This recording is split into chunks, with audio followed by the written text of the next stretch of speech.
Deadlock's gameplay has been shaken up a lot by all these urn changes. And with the new major patch on the horizon, I thought this would be a great time to actually look at the best characters you can play right now and explain to you in depth why they are so good right now. We're gonna look at the characters you play on the daily in your rank and rate them from best to worst. Shout out to Marvel Rivals for sponsoring this video. Click in the link in the description to play for yourself. Alright friends, I think I lost count on how many patches Yoshi put out in the last few weeks. Most of them kinda nothing burgers, but a few things stay and a few things will never change. So this tier list is gonna be a bit different. Due to popular request, I looked at new games, okay? I analyzed a bunch of games from every single rank. I think I have a very good idea about how this patch is gonna play out. To give you a TLDR, the urn is still king, right? Like urn is still so important. The first few urn fights really dictate the game, so mass AoE abilities are very strong. And there's two characters that really stood out in this patch, and one of them is Warden. Warden used to be a boring gun character that not a lot of people enjoyed, but he got a massive buff to his ultimate. In the last patch. In fact, the spirit spelling also got increased on his willpower. So building spirit on Warden is a lot stronger, and especially early on, if you get a few points in ult, it feels really powerful. Spirit Warden is back. I'm currently running a hybrid Warden build, and I think Warden is really strong, okay? I'm not saying he's like meta-defining broken, but I think he's an S tier character. He is insane in urn fights now. You buy duration, you max ult, and you will win the urn fights. And that's part of the reason I think Warden is so strong right now. He just functions very well in the urn fights, and you definitely want to put a lot of spirit investment into him. Yeah, he counters almost everything with the max willpower. He also has debuff resist, where he basically can't really get stunned, and he doesn't really care about debuffs in the urn fights. And I found great success with him. I think he's crazy.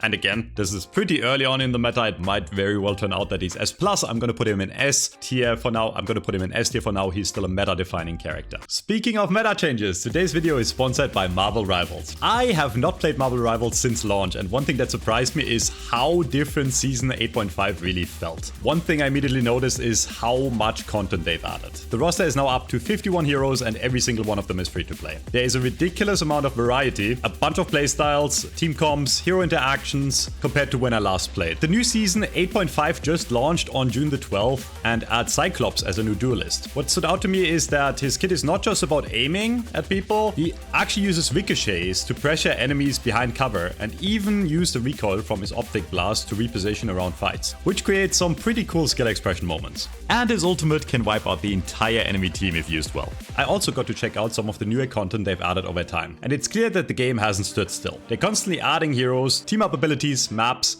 game modes, and seasonal events, which keeps things fresh whenever you come back. And if you've never tried the game before, it is a fast-paced 6v6 Marvel hero shooter with a surprisingly high skill ceiling. The movement, hero mastery, team-up mechanics, and destructible environments create a lot of opportunities for outplays. Right now, there's a bunch of new summer costumes and beach activities in the Summerfest event. Players can earn up to 2,500 units just by participating. Last year's popular summer costumes are also returning for a limited time. So if you haven't checked out Marvel Rivals in a while, or you've never played it before, now is a pretty good time to jump in. It's free to play, all 51 heroes are available, and again, Season 8.5 just launched. Use my link in the description below or in the comments to check it out. Thanks again to Marvel Rivals for sponsoring this video, and now let's get back into the tier list. Another character that got a lot better is Holiday. Here is where new games matter, okay? I think Holiday, if we're looking at like Eternal 6 games or pro games, she's crazy, okay, with the damage she does. But Holiday historically is a character that is pretty hard for people to play, pretty hard to get value out of. They made her powder keg stronger in every regard. It's easier to hit, it does more damage. If you max it first, it is crazy. It is a hard character to play, okay, especially harder to pick up if you're somewhat new to the game or you're in the middle ranks. So I think even up to Eternus, her win rate actually didn't change much if you look at the statistics, but I will rate her A tier on ladder play simply because I think she's a pick-off character, and if your team plays well around you, you can do a lot. But again, in big fights, it's not super valuable to have the lasso, right? Like it's more so an initiation tool. And if urn fights slash mid fights slash fights around walkers break out, it's not as strong. And I think the meta doesn't favor that pick character. But the main reason really that I'm not going to put her any lower than B actually, your teammates probably don't follow up a lot of the time. So you lack that carry potential that other characters have. I'm going to rate her B tier in ladder play. And let's talk about another major outlier in this patch, and that is Silver, okay? Silver got massive nerfs. They basically doubled her ult cooldown, and you don't get healing anymore if you have ult max. So you might think, oh, she's probably like bad now, but the matter of fact is I think she's still really, really strong. I struggle to put her anywhere below S tier. All you have to do now as Silver is you can do the exact same playstyle. It's gonna feel the exact same way. You're still really strong, really tanky in lane. You just have to wait a bit between ults to take fights. And 70 seconds really is not a lot, right? Before it was 40, so you always had it up, you never had to worry about it. But basically, you play it the exact same way. You go in, you get your ultimate, you dominate the field, right? And then you chill for a bit. Other playstyles with Silver, like pick off, like catch. She's great at catching with both her bola and her kick. You can still roam around and get kills. You just have to be a bit more aware of her ultimate cooldowns. So I cannot rate her lower than S tier. I think as soon as you learn as long as you're confident at hitting her spells, she just kills and she dominates the field, and she's still an S tier character easily. Alright, let's actually get into the best characters in the game. This character got a slap on the wrist, but spoilers, he's still absolutely crazy and probably the strongest character in the game still. He got a bit of a bullet damage decrease, he got some cooldown increases, but what makes him so strong is that he still has one of the best, if not the best ultimates in the game, Affliction. If you max Affliction, if you hit multiple people in the fight, if you hit 2-3, the fight should basically won for your side. He has insane pick-off potential as a solo carry in the mid game, right? He can roam around. If you have a good lane, you can roam around after and just one-shot people. You get the hang of Pocket and you learn how to play him. He's absolutely crazy. StatLogger recently just came out with a really, really sick new statistic, which is called Mastery. And what this list looks at is the win percentage over time on characters. Basically, the way you want to read this is how hard a hero is to play the longer you play them. And Pocket is actually on top of the list. What does that mean? Pocket players on average gain way more win rate overall the more matches they play. So you could argue Pocket is a very hard character to learn, right? Especially the jump from 100 games. So if you are new to Pocket, somewhat new, and you play up to 250 games, your win rate on average, right, this is an average across all ranks, across all players, will jump significantly. This is like a really cool list, which in my opinion is very accurate in terms of like how hard a character is to pick up, right? I don't think this is hero mastery. Some people might call it mastery. I'm a no-lifer, right? I play the game way too much. You will significantly increase your win rate on Pocket the more games you play. They are one of the hardest characters in the game to learn. So yeah, that's for the viewers in the comments that feel like Pocket is not that good. You probably don't have enough games on them. Once you get enough games, this character is absolutely crazy. There is a reason they're first pick, first ban in pro play, and they are a menace in every rank. Like in most games that I end up against Pocket, I'm like, okay, what do I have to worry about? It's always Affliction. It's always Affliction. Until the character gets hard adjusted or maybe reworked in a sense, maybe the ult doesn't like fully stop your healing, this character will be crazy and is probably the best character in the game right now. Another character that I think is very misunderstood right now and very underrated in most ranks is Venator. Venator over the last few patches got a lot of his strength back, they gave him a lot of his HP back, and he's back to being a really tanky carry. And the thing that differentiates him compared to other carries is he's actually super scary at every point in the game, right? Most other carries, if you look at something like Wraith, they really don't do much until like later in the game, but Venator can kill you, especially in like 1v1 scenarios at any point in the game. They're very scary to go up against and they scale incredibly well into the late game. The main reason, by the way, is that Venator is the only character in the game that does pure damage on multiple abilities. Like his one does pure damage that can't be reduced by bullet resist or metal skin, and the ult does the same. Plus he has blessed melees that do the same thing. It is very hard to counter a fed Venator because he will do most of his damage no matter how much bullet resist you buy. He's an absolutely scary character, and he kind of falls in the same category where I think you have to put some time in. He's definitely one of the strongest characters in the game to play right now just to carry a team 1v6. Let's talk about 7. And 7 is also super controversial. People are always like, oh, he has had the highest win rate in the game. Spoilers, he had the highest win rate in the game for the last 2 years, right? He's always up there because he always gets value. It's an easy character to get into, right? You can just press 4. But he's a bit misunderstood in that sense, to where if you learn to counter him, he's not insane anymore, okay? Latest patch, he got a very big nerf. His bullet damage growth got reduced by 40%. His power surge got a cooldown increase, okay, so you can't have permanent power surge anymore, even with superior duration. That being said, he's still very solid on ladder play, okay? Like, I almost want to rate him S tier because I think having his ult in those big team fights around the urn make up for a lot of the nerfs he got. Overall, he still like has a lot of weaknesses. He's squishy, you can burst him down first, and he needs a lot of time to get online as a carry, right? That being said, I do think he's very solid in matches, especially in lower ranks, right? Like, if you're anywhere up to like Ascendant, I want to say this character will carry you if you play him properly. XQC just got 2 Eternus, 2 tricking this character. And the next character we're going to talk about, which is Abrams. Abrams really didn't get a lot of changes in the last few patches, but he has like solidified himself as a very solid tank character. In fact, most tank characters in the game right now, they're not like meta defining, right? They're not like must pick anymore, but Abrams is up there with the others, Billy, etc., which we'll talk about in a second. And the only tank character that really stands out on the bunch is Silver still, but Abrams is super solid. He does the job of like frontlining and disrupting the fight and like controlling the fight super well. The reason I will not put him higher again is because I think tanks like Abrams suffer from the same issue that initiator characters like Holiday suffer from, where if your team doesn't follow up, you just lose the game. You can tank all you want, you can stay alive for as long as you want. If your team doesn't go in with you and your team doesn't dish out the damage, Abrams will not be the guy that can just kill everyone by himself, right? You might get one pick off, but then you kind of spent. And I don't know why that is. I would love to hear you guys in the comments, because in my games and in other games I've observed in the last 2 weeks, people are getting way more passive, which I don't understand. An urn is only every 6 minutes. And right now, the games in every rank, it seems like people fight the urn and then everyone AFK farms. But yeah, the meta favors the AoE characters that have the big ults and not really the tanks, in my opinion. Apollo is a super interesting pick. He is still getting reworked / got upgrades, okay? So they made his disengaging sigil actually a movement ability. It moves you further away now, and you can actually use it to disengage fights. But he has still one major issue, which is he lacks in survivability if he gets slowing hex. Slowing hex is a hard counter to him now. If you slowing hex, he will not get out, right? All his movement abilities are disabled. He just gets hard countered by that ability.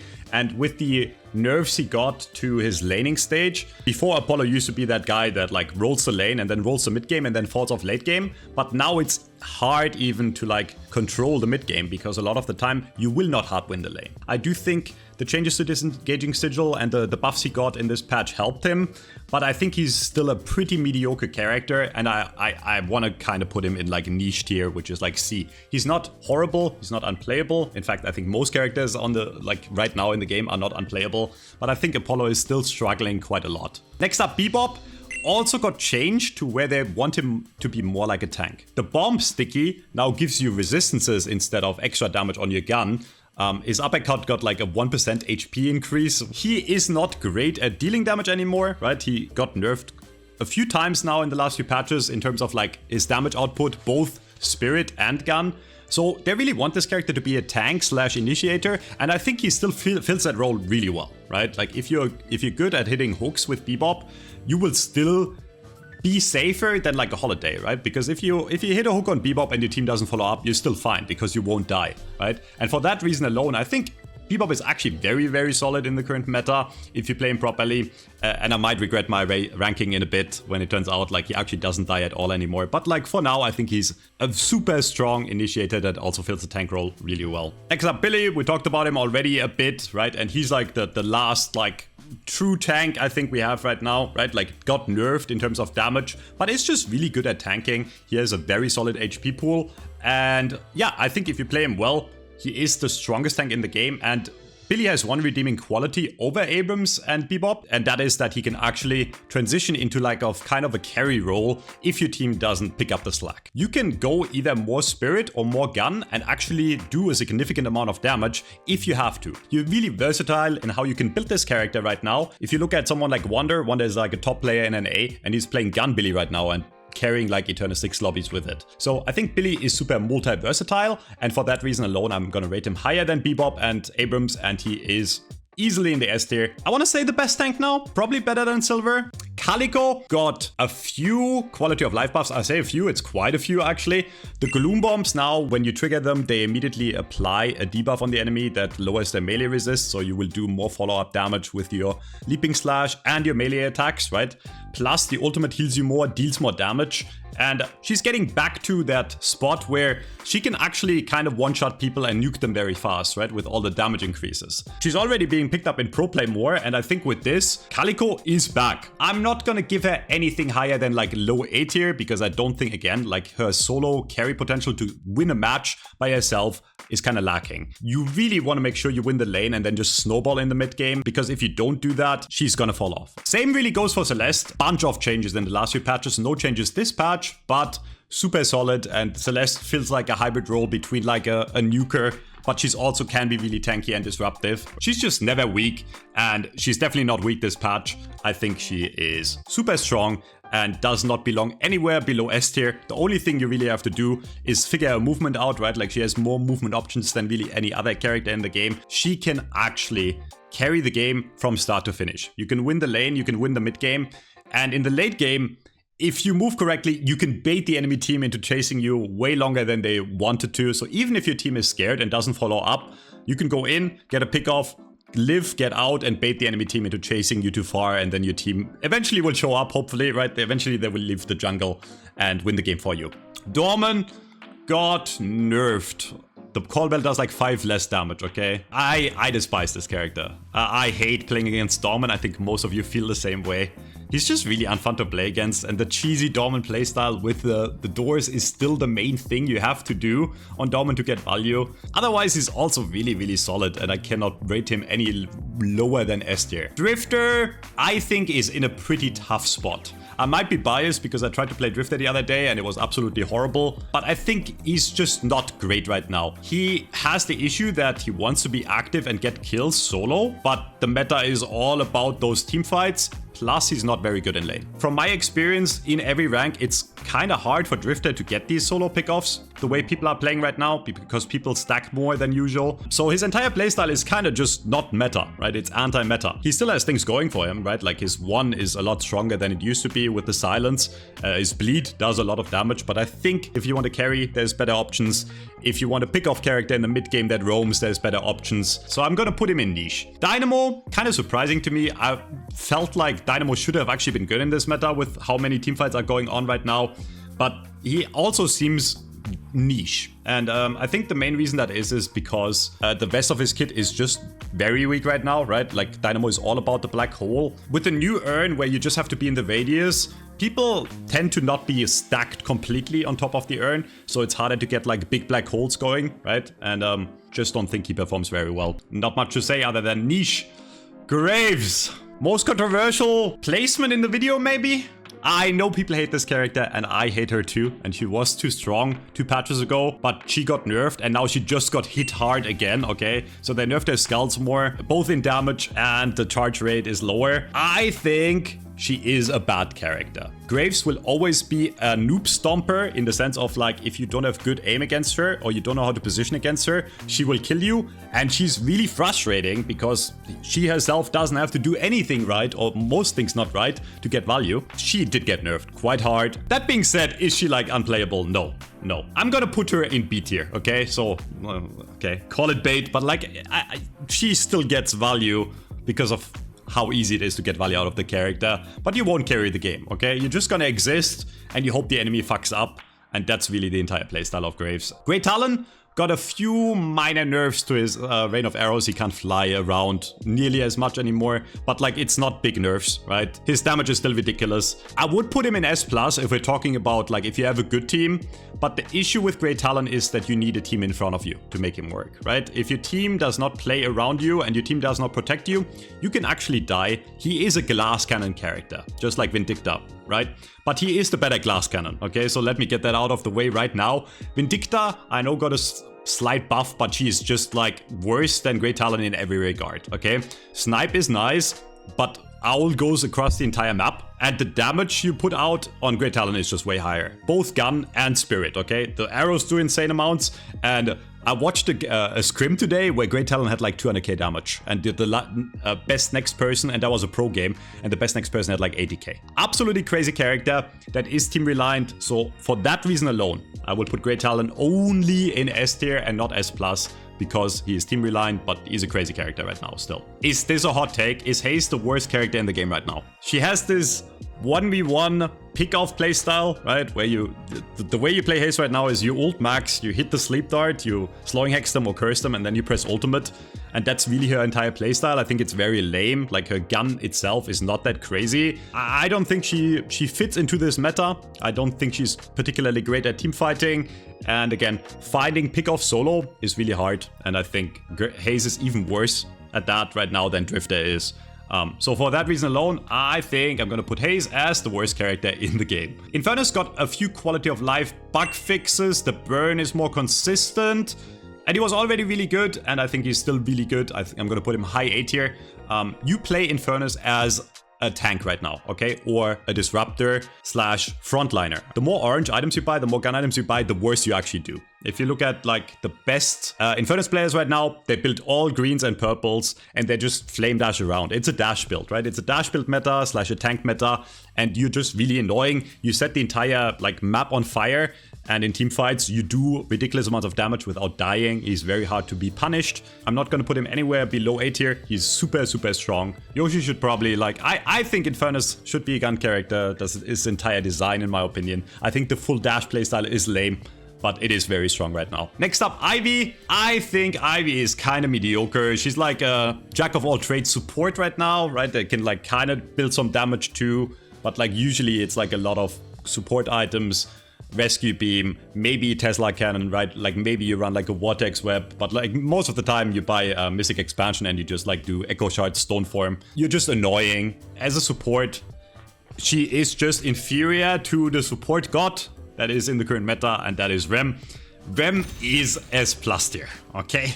If you play Rem correctly, by far the best support in the game. And it's not even close, okay? None of the other supports come close to how much healing he has, how much survivability he has, and how much utility he has. He has a crazy ult, he has crazy map control with the little helpers, where you can just push lanes for free. He can invade the enemy jungle, steal enemy sinners, win the resource war at any point. He has insane mobility on the map with the vents. If you've seen Echo Shard on Tagalong, you know what I'm talking about. Or this character can heal his team from 1 HP to full in like 2 seconds.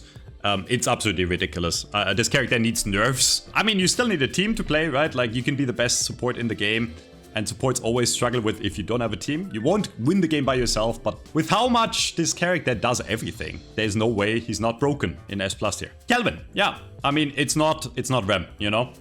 Kinda like Ivy. Paige, it's not Rem.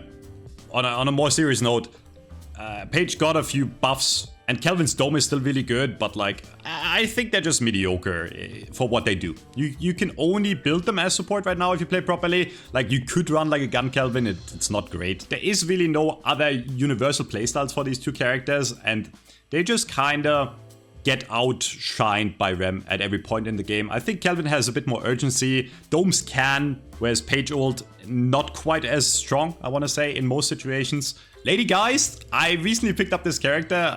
I think she's good. I think she's always filled that carry role where she's good at every point in the game, but it's just kind of like if you compare her to Venator, she does what Venator does, but just kind of worse, right? Like, she can stay alive longer, she can tank more, she can frontline a bit more, but she just doesn't dish out the damage Venator does, especially in the late game. I'll put her in solid A tier. I think she's above average, but nothing meta-defining in the current meta. Lash, I think, is kind of on the same page. The new Urn kind of nerfed him a bit, right? Like, the new Urn drop-off, you don't have to be on top of the bridge, so it's harder for Lash to get these, like, big Lash ultimates in the fights. He always has that weakness that he's actually, like, kind of okay in lane only. And he needs a bit to get online. Because of that, I think he's just like solid, probably a bit above average character, but nothing meta-defining. They hate McGuinness. And a lot of people in the community also hate McGuinness. I don't mind her as much. I thought she was good last patch, but they gutted her again. They made her turrets a lot weaker, plus they nerfed the ultimate again, so it does even less damage. I don't know what exactly it is. I think in lower rank, people kind of sit in the ult like they do against 7. I think she's an okay character that is probably still gonna see play, especially in lower rank, right? Like kind of on the same page as Graves, where a lot of her, if you build her spirit, a lot of her plays herself, right? Like turrets do, as long as you place them correctly, you will get value out of it. Mina, kind of in the shadows right now, right? Like kind of making a comeback though. Like everyone else is getting nerfed and Mina is not getting changes. And I see Mina pop up more and more. And her ultimate is still really strong even after the nerfs that she had recently, right? So no shot the character is below A. I think she is very similar to what kind of Celeste does. Like, you know, she nukes, but she's not quite as tanky. But like if you play her well, she also doesn't die. And she has an insane lane still. I'm gonna put her high A. I think you can dominate games with Mina. If you win the lane, you can go around in the mid game just like a Pocket can, right? And get kills and snowball from there. But once it gets to very late game, I had a game against ABL on Mina. He was up 20k on everyone and he couldn't carry in the late game anymore. So I think she's a very strong character, but like nothing higher than A tier. If you don't have a movement down, I think she gets a bit lower. So yeah, I'll put her in A tier. Mirage, I despise this character. No shot, I can rate him lower than A. One of his biggest strengths is that in the current meta, he can be the one split pushing and then still show up in a 6v6 team fight for the earn, right? Whereas other carries, they have to decide between split pushing the walker and like showing up in the team fight. And usually the team that has 6 in the earn fight wins and then they snowball from there, right? That's how strong earn is still. And Mirage kind of negates that. Plus, he can't lose 1v1s really with the scarabs and he does a lot of bursts. He's actually more a spirit character than a gun character right now. The longer you go, right, like he keeps on scaling. Not in terms of damage, but then you get Tornado, Echo Shot Tornado, you get 4 tornadoes. He does well at every point in the game and he's a super solid character. I'm gonna put him S tier, I can't put him A. Bone Krill, they massacred my boy, struggling from the same issue that like most pick-off characters struggle from, which is he is great in like smaller skirmishes, but they happen less often. And in team fights, again, not the greatest. And you would rather have other tanks, right? Like it's just way more massive to have like a big Abrams ult or like a Billy chain than like grabbing one person in the team fight. So I'll put Moon Krill in niche. Paradox is still really strong. I will rate Paradox higher than Holiday. It's not only about the catch you have in the fights. Echo Shard with double bomb on Paradox is the meta, right? And if you've ever stood in one, you know how much damage that shit does. Which is great in team fights, right? Like Deathy calls it a circle meta. I think it is kind of a circle meta. Paradox 1 is a great circle, okay? Like it does really good damage. I have to put Paradox in S tier. Shiv got nerfed. This character is still gonna be meta in pro play. In coordinated play, he's just so good at absorbing and dealing damage to the right person and executing the right targets. But on ladder, I think he's just kind of mediocre. Especially if you are, you know, with a bunch of randoms and you're trying to carry. I don't think Shiv can do that on his own. He's also a character that actually does require quite a lot of learning over time, right? Like the win rate of him increases significantly after players have like over 250 games on him. So unless you're a Shiv one trick, this is probably not the character you want to pick up right now to carry. Same kind of goes for Sinclair. While I do think he's a bit better, with no draft, you're at the mercy of RNG. If you get into a game and you have good ults to steal, you're gonna do amazing. And if you get into a game where there's no good ults to steal, you're gonna do horrible. Like his ult is really a big part of the reason he is so strong, other than the bunnies right now, which bunnies are also great in teamfights. But like I cannot put him higher than like B tier on average, because I do think he requires a lot of practice to learn and play properly. And even once you have that practice down and you get really good at the character, you're still at the mercy of RNG. So I'm gonna put him actually like in kind of low B tier in this patch. Victor got a few small nerfs, not much. I think he's solid. Up to like very solid. The ultimate does a lot and he does a lot of damage still, and you built him kind of hybrid right now. He does a lot of everything. He can live for a long time, which is really beneficial in these long ass earn fights where, you know, like it takes a long time to die. I'm gonna put Victor in high A tier. Viscous, pretty massive buff to Puddle Punch. 60% lifesteal now on level 2, and Puddle Punch builds will be back. Mark my words, okay? It's gonna take Viscous players a tiny bit to figure it out, but this character is actually like the one hybrid support character that can actually kinda contest Rem. They support in different ways, but Viscous just disrupts with the ball. Then you have the cube for your teammates or your allies and you, and then you have like a very massive way to sustain yourself and cause havoc in the teamfights with Puddle Punch. I think he's a very solid character. I'm actually gonna put him high A because again, I think he's one of those characters that do require a lot of practice. Once you are a Viscous master, I would probably rate him S. So if you're a Viscous main, now is the time to play Viscous. Viper, damage. Squishy, damage, high damage, very strong. Probably second highest burst in the game. Plus you have Bola for team fights. He is kind of like a great talent that goes in the sense of like, you commit everything, you put out all the damage, and then you either die or the enemy team is dead, right? Like it happens very fast, and Viper is a super solid like glass cannon carry character, A tier. Wraith, I think, is just kinda a bit mediocre. Once you get to Ricochet, she does a lot in team fights. She is weak in the early game, mid game. Late game Wraith, carry can still be kind of scary, but again, why play Wraith when Venator exists, or Warden with the ultimate, right? Or a Mirage that is better in 1v1 scenarios. She's just not great at everything that the meta wants to do right now, which is like a lot of team fighting, being able to fight early, especially. So I'm gonna put Wraith in like solid B tier. Last but not least, Yamato, and Yamato is like the last character I'll put in low S, high A. She did get a complete revert to her Power Slash, like the damage got nerfed back to what it was before. She's still a good tank, and she can still, like, she's still top 3 laners in the game easily.